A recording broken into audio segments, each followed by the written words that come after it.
This week's 1044 is brought to you by Chevron Delo 600 ADF Ultra Low Ash Diesel Engine Oil. It's time to kick some ash. With a recession looming or already here, ways to improve maintenance to extend the life cycle of your trucks.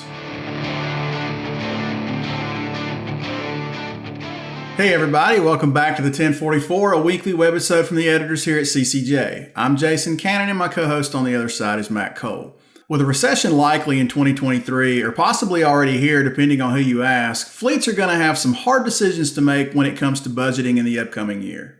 Oftentimes in trucking, when the economy takes a turn for the worse, one of the first areas to see budget cuts is equipment and maintenance. With the current tough times in the industry, and even more ahead, it's a good time for fleets to take a look at their current maintenance programs and adapt them to extend the life of their equipment. We are joined by Jim Rice, Vice President of Transportation at Uptake, who talks about the benefits of his company's predictive maintenance software that can help fleets determine which trucks need the most attention and when to make sure money is being spent where it needs to be. I've been in the transportation software business for the better part of about 15, 16 years. Started off just kind of doing basic GPS tracking, engine diagnostics over at a company called Network Fleet, which was acquired by Verizon Connect. I was there for about 7 years and then transferred over to the camera side and the safety side with DriveCam Analytics. Spent 7 years there and then just recently moved over to Uptake as the head of sales here just recently in about April of this year. And the precipice for the move was really an ongoing need from our existing clients saying, hey, what are you doing about maintenance? We need to take better care of our trucks. So kind of a pivot away from safety.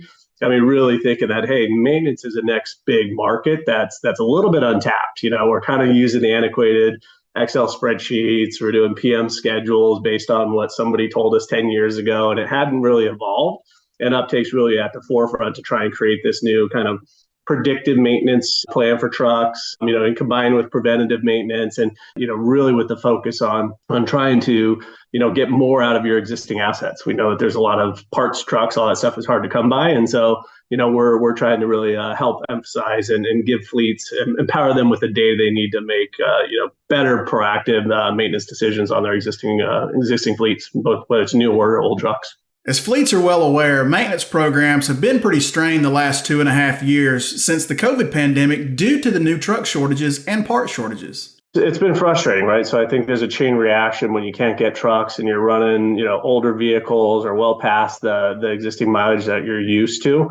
That has an impact all the way throughout the organization, not just on the trucks maybe breaking down, but an impact on drivers. Driver turnover and driver shortage is such a big issue that if you're running older trucks that are breaking a lot, you now have exacerbated your, driver turnover problem. And so, it kind of is a chain reaction, much like supply chain, right? One kink breaks, a lot of stuff downhill does. It's the same thing. So when you can't get the trucks, you can't get the new ones, and you haven't invested in technologies or ways to make your existing ones, run better, run longer, run, more efficient, there is downstream impacts across your entire organization with customer service, with all that type of stuff that trucking companies need. There is a chain reaction. And so what we're seeing is more people wanting to get ahead of this, trying to figure out what tools are available, what data is available out there to try and say, hey, I can cut the head off the snake a little bit earlier to not have so many problems downstream just because my truck doesn't run right. And so the shifting is, it's starting to happen. I don't want to say away from like safety and ELD and cameras and things like that, but a lot of these fleets have that stuff. And so it's like, what's next, right? And so now they're moving a little bit sooner in the cycle and trying to take care of the trucks. With the challenges we've already seen in 2022, more money has had to go toward fuel and labor costs, further exacerbating those problems already strained maintenance departments are dealing with. As you look at the dollars, and we know margins are thin in the trucking space, the dollars are now going to fuel and they're going to labor to retain drivers and things like that. So the bucket's got to come from somewhere, right? Where are those dollars coming from? And oftentimes it's maintenance and or other technologies where they're running thin, right? Just like any software company, you kind of look at tech stacks and what are you doing internally, and you got to kind of cut some stuff. And so oftentimes this has been an area that may get overlooked, and you got to do more with less and things of that nature. And so what we're trying to do, and what I think a lot of people are doing, is there is some cost-effective ways and good short-term ROI type of solutions out there, but we got to get used to them. We got to get introduced to them, and it's the maintenance shop has traditionally been a little slower in the technology curve to adopt, right? And so they've had ways of doing things for a long time, and so getting that kind of mindset to say, hey, there is technology, it is affordable, I can achieve some, quicker ROI is what we're seeing, and why we're seeing momentum in the marketplace and uptake is people are realizing now, right? Like I have to take care of the truck, but I don't have a big budget. I can't just go hire more techs and do things more efficiently unless I'm using the tools and the data that helps me make those right decisions. And so that's been the pivot is we know that their budgets are getting shorter. Money's going to gas, money's going to labor. But there's a little bit there that says, hey, if I can spend $2 here to make $3 back, we're seeing that. And in the maintenance, there's some pretty quick ROIs available, right? Like you can make some pretty changes quickly. It doesn't need to be a complete overhaul of your system. Get the right data in front of you, make some good decisions, and you can make an impact pretty quickly. Fleets have a bevy of data at their fingertips with all the technology that's strapped to a truck today. The challenge is knowing how to use that data to your advantage. Jim explained some ways to do that after a word from 1044 sponsor Chevron Lubricants. Protecting your diesel engine and its aftertreatment system has traditionally been a double-edged sword. The same engine oil that is so essential to protecting your engine's internal parts is also responsible for 90% of the ash that is clogging up your DPF and upping your fuel and maintenance costs. Outdated industry thinking still sees a trade-off between engine and emission system protection, and Chevron was tired of it. So they spent a decade of R&D developing a no-compromise formulation. Chevron Lubricants developed a new ultra-low ash diesel engine oil that is specifically designed to combat DPF ash clogging. Delo 600 ADF with OmniMax technology cuts sulfate ash by a whopping 60%, which reduces the rate of DPF clogging and extends DPF service life by 2.5 times. And just think what you can do with all the MPGs you're going to add from cutting your number of regens. But Delo 600 ADF isn't just about aftertreatment. It provides complete protection, extending drain intervals by preventing oil breakdown. Before you had to choose between protecting your engine or your aftertreatment system, and now you don't. 600 ADF from Delo with OmniMax technology, it's time to kick some ash. When you look at, the systems that are in the truck today, right, whether that's an ELD, whether that's a telematics device and cameras and things like that, there is a lot of information that's available, right? And when you look at it, oftentimes it's a data dump, right? So you look at DTC codes, one truck can fire off hundreds of DTC codes and fault codes in a short period of time. And oftentimes that just gets overlooked, right? And if it's too much, the noise is, you're getting an email every 20 minutes on this, you kind of put all that stuff to the side, right? And so folks are finding that, hey, there's data there, but now I got to make use of it. How do I do this, right? And so whether it's an internal, project that they put data analysts on and BI teams on and things like that, or they'll come to someone like an Uptake that can say, hey, help me make sense of all this, right? Like I got this good data. It's really useful, I think. Right. But until you put it into a digestible format, it's useless. Right. And so I think what you're seeing is folks saying, I need to kind of take some more time, evaluate what's out there and give better direction to my maintenance shop. This is what you need to focus on. And the prime example is people are doing PM schedules based on, either OEM recommendations or just what they've done for the last 10 years. And what we're finding is maybe those oil filters don't need changed at that interval. And so your mechanics only have so many hours a day. They're doing stuff that doesn't need to be worked on. Well, there's a truck out in the yard that's saying, hey, work on me. But the PM schedule says, hey, nope, I'm supposed to work here, right? So we're trying to help fleets be smarter with the decisions that they make, knowing that we're not going to hire a bunch more techs. We're not going to all of a sudden find a bunch more, people and the time in the day and all that kind of stuff. So we got to work smarter and put the attention on the vehicles that actually need it, as opposed to the way we've always done it. And so that's really a big mind shift for a lot of folks is, hey, I get it. Great. PMs are great.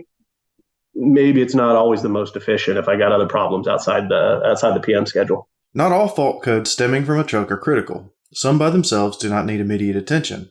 However, certain individual fault codes seen together over a short period of time might indicate a more serious problem. Jim explains how Uptake can help fleets decipher those codes and determine when a truck has a more serious problem. Think of it in our data science models, and our diesel engineering team has spent many years kind of ingesting data and fault codes and sensors and things like that. And the way I like to explain it is fault code A on its own may not be, very, very impactful, right? Like you can live with fault code A. Fault code B fires, 6 hours later. On its own, fault code B is not very bad. Fault code C does the same thing. If you're getting these emails, you're like, hey, okay, file it. What happens is A, B, and C happen within a certain amount of time, within a 48-hour period, now that's a problem. But it doesn't give you one consolidated. The engine doesn't tell you that, right? And so what Uptake does is try and consolidate a lot of this information that's coming over and say, hey, not only was these three kind of combined an issue, but combined within a 48-hour window, now you have a problem, right? To where if you're only getting the fault codes, hey, that's fine. Like no big deal. This one's no big deal because it doesn't give you that major thing. So what we're trying to do is work smarter.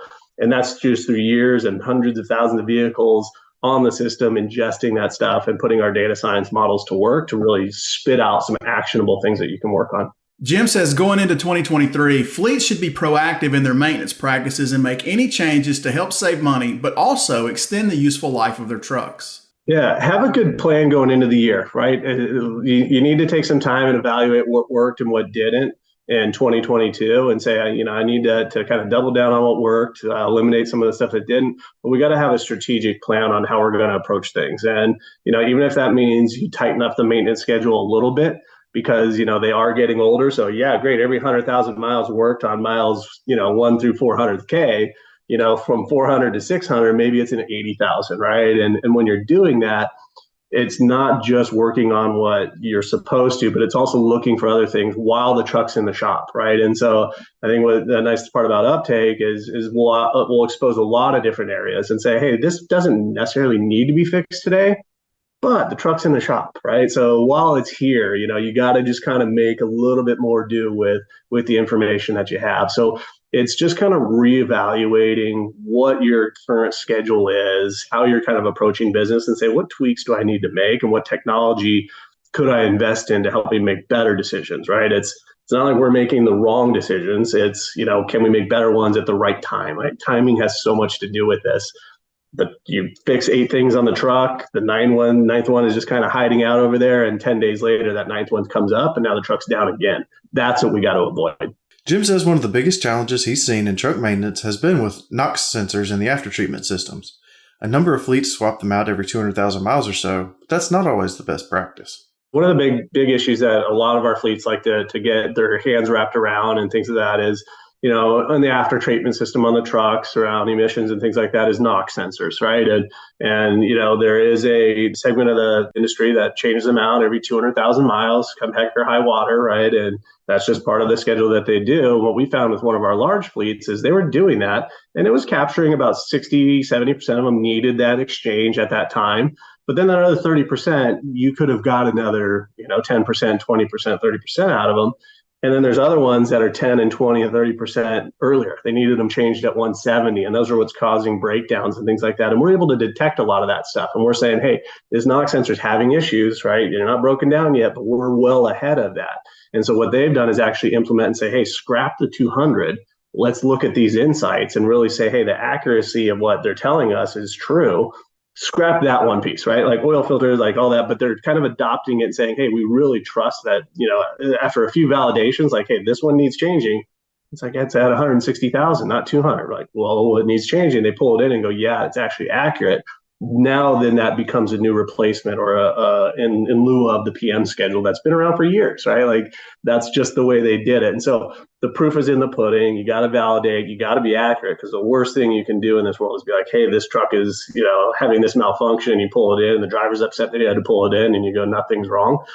So there is some false positives out there with any predictive software, but you have to be right, more often than not. And we pride ourselves running that 90%, accuracy range to say, hey, this is, we're going to tell it to you. And then you look at the macro fleet, right? If you miss one, it's okay, but you save 9.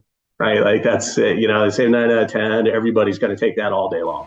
That's it for this week's 1044. You can read more on ccjdigital.com, and as always, you can find the 1044 each week on CCJ's YouTube channel. If you've got questions, comments, criticisms, or feedback, please hit us up at 1044trucking@gmail.com or give us a call at 404-491-1380. Until next week, everybody stay safe.